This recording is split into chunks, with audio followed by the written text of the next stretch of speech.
Hello there, my name is Enrique and this is News Pulse, the beating heart of the news from Ukraine and for the world. Risking their own lives, they rescued a wounded brother in arms. Our next story is about the scouts of the 63rd Separate Mech Brigade. With the help of a drone, they discovered a weakened Ukrainian soldier, and under Russian fighter jets, 5 Ukrainian drone operators managed to save their brother. Our correspondent Alyona Gramova reports in more detail. It was an ordinary day for Ukrainian drone operators until the UAV spotted a man struck in a swamp. He was weak and disoriented, and it was initially impossible to determine which side he belonged to. The servicemen immediately launched a rescue operation, but first they had to identify the man to ensure he wasn't part of Russian sabotage group. It was a bit difficult to communicate with him because he had a concussion and couldn't hear very well. It was later confirmed that 2 Ukrainian servicemen had been hidden to their positions when they were attacked by a Russian drone. One of them was killed. The other, injured, tried to find his way back, but got lost and ended up trapped in a swamp. He could not contact his commanders by radio. Most likely a fragment hit the radio's battery and it exploded in his hands. He showed us his hands. They were slightly burned. He had no way to communicate. To rescue their comrade, the servicemen quickly built a makeshift bridge from wherever materials they could find. The area was treacherous and time was against them. We were in an open area, completely exposed. If enemy drones had shown up, we wouldn't have had anywhere to hide. But we had no dilemma about whether to rescue him. The only question was how to do it in the safest way for everyone. After crossing the swamp and reaching the riverbank, the serviceman threw a rope across the water and used it to pull the injured man to safety. Yeah. I got it. Try pulling it up with the rifle. Can't you get it? Just when it seemed like the soul-freezing serviceman would finally be saved, Russian forces opened targeted fire on the rescue team.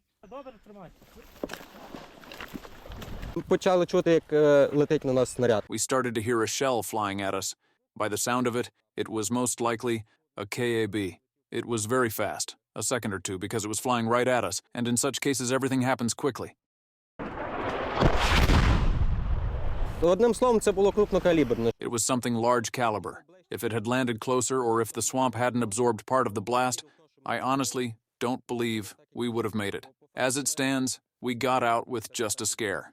Under enemy fire, the team managed to rescue the wounded man, sprint to their vehicle in mere seconds, and escape to safety. There, while tending to his wounds and burns, they realized without their help he wouldn't have survived. What worried me the most was that if he had gotten stuck on the far side of the river, we wouldn't have been able to pull him out. After the rescue, the injured infantryman has handed over to medics. Later, from his hospital bed, he recorded a message for those who saved him. Guys, thank you for saving my life. May God protect you and give you strength to keep fighting. I'll patch myself up and come back to help. I embrace you like brothers. Even the rescuers had to spend time under drips. After a Russian bomb exploded, the fighters received contusions, but despite the danger they faced at every step, they are proud of what they did. Reported by Alexander Zaslavets, Alyona Gramova, Evgeny Karmazin from Donetsk region, UATV News. The ammunition consumed by Russia now comes at 60% from North Korean, according to Reuters.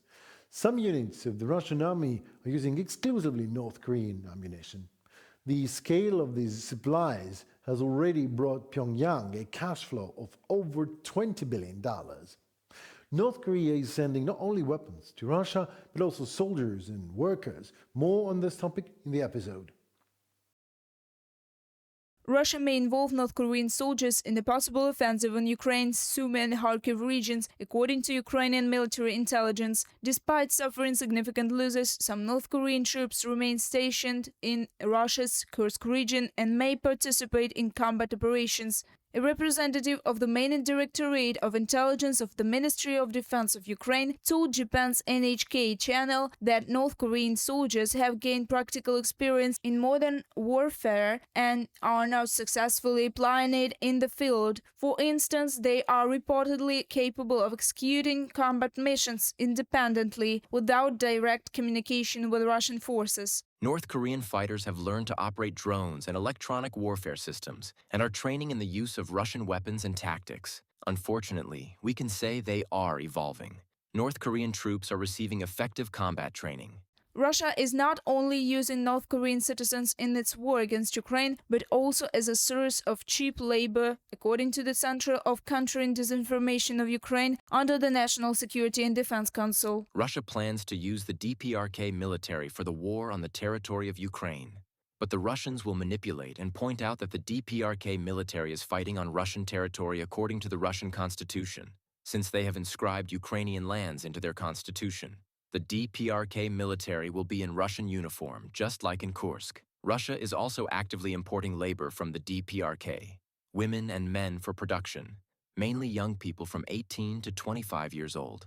For this, the DPRK authorities receive money from Russia, from $1,000 per unit. Andriy Kovalenko, head of the Center for Countering Disinformation at the National Security and Defense Council of Ukraine, in a Telegram post. It's not just manpower, it's weapons too. North Korea now covers roughly 60% of Russia's artillery ammunition consumption, Reuters reports. From September 2023 to March 2025, 64 shipments of military supplies were transported from North Korea to Russia via vessels named Lady Air, Maria, Angara, and Maya 1. Over this period, approximately 5 million artillery shells were delivered, allowing Russia to fire up to 16,000 rounds per day. North Korea has also dispatched ballistic missiles, as well as long-range artillery and multiple launch rocket systems.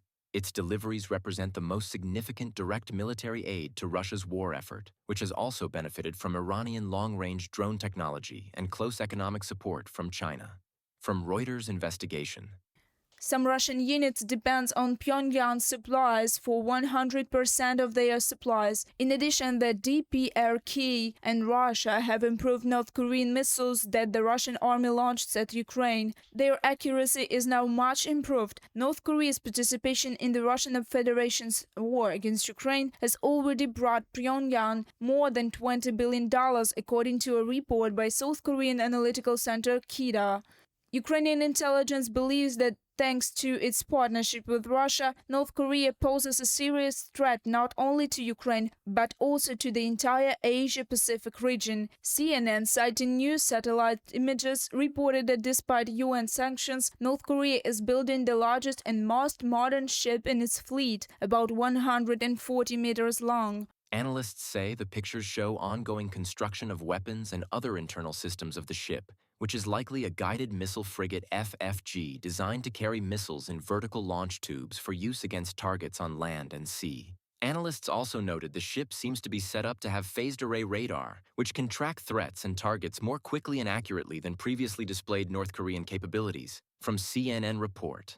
Carl Shuster, former U.S. Navy captain and military analyst, told CNN that if North Korea arms this new frigate with a hypersonic ballistic missile, which it claimed to have successfully tested in January, it could dramatically reshape regional security. Reported by Alexandra Zaslavets, Yulia Granovska, UATV News.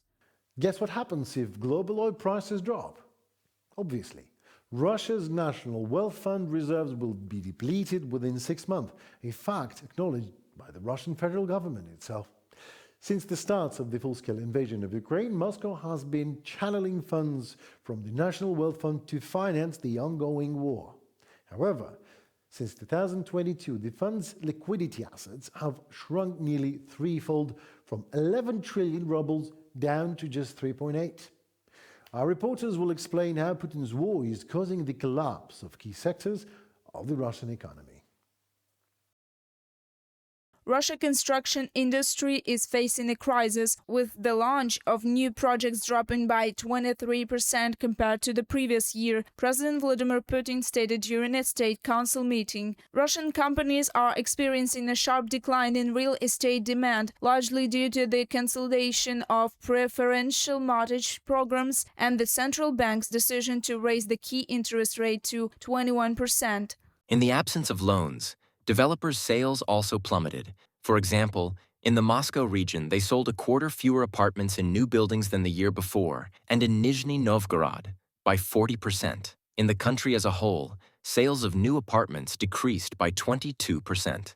In 2025, every third developer will become unprofitable. From the Moscow Times publication in a Telegram post. The gas business has also become unprofitable. Gazprom, which has been filling the Russian budget for decades, is now forced to produce household appliances instead of extracting and selling fuel. Over the past year, the company has lost 1 trillion rubles. Its new business ventures are based on Western production assets that were seized. Gazprom plans to restart the enterprise this summer, which before the war produced more than 1 million refrigerators and washing machines per year. Problems may arise with the software for the plant. Bosch left Russia and took the software license with it. Gazprom Bytovye Systemy JSC already produces gas stoves. Last year, the company received 6.6 billion rubles in revenue and 140 million rubles in net profit. From the Moscow Times publication. The Kremlin is also losing out on oil revenues. From the beginning of April 2025, the price of Russia's Urals crude has fallen below $50 per barrel, and analysts warn this might not be the bottom. Several factors are to blame: global economic instability, the U.S. administration's new tariff policies, and increased oil production by OPEC countries. Even in the most favorable scenario proposed by Goldman Sachs and other investment banks, a barrel of Urals could cost less than $50 at the end of the year. That is approximately what it costs now, according to Bloomberg.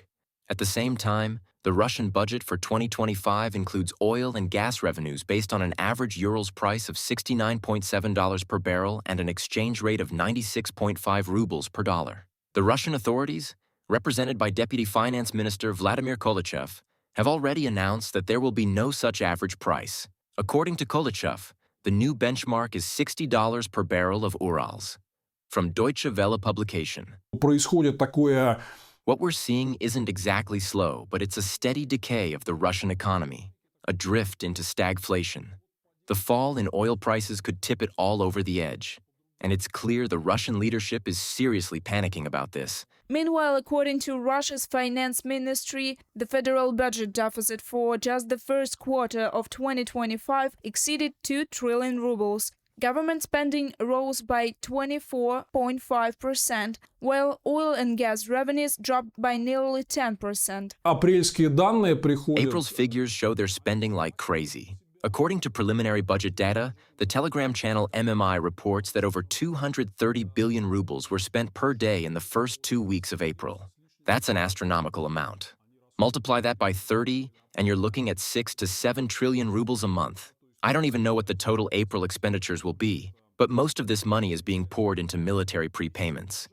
The Financial Times reports that the Russian economy has already been operating at full throttle for some time. Recent growth had been driven largely by government's war spending, but that pace is now slowing. Combine this with falling oil prices, frozen central bank assets, Western sanctions, and global economic instability, and the Kremlin's outlook looks grim. As Russia's National Welfare Fund dries up, Moscow is expected to start cutting expenditures. Experts predict that social programs will be the first to face the aches.